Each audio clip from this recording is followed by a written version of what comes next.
Okay, this is Dave Richards at CryptoPay. This is an example of our CryptoTap unit right here. And it pairs seamlessly with the CryptoPay swiper. So it's the swiper that knows the configuration, count up, count down, the minutes. Hooking this up is as simple as hooking up two wires, a yellow and a black, for 24 volts. That is all you have to do and mount this unit. Swiper's ready to go. It's ready to get a signal from the CryptoTap unit.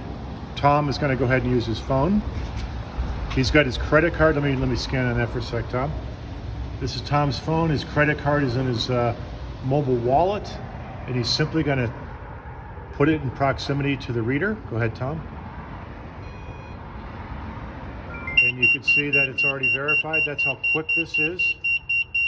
So for in-bay automatics, this is amazing because it's such quick verification.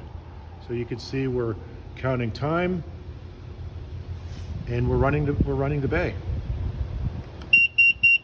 Tom can add more time by pressing the button if he needs to, and he can also cancel out by pressing and holding the button as well. So that's CryptoTap on a self-serve bay.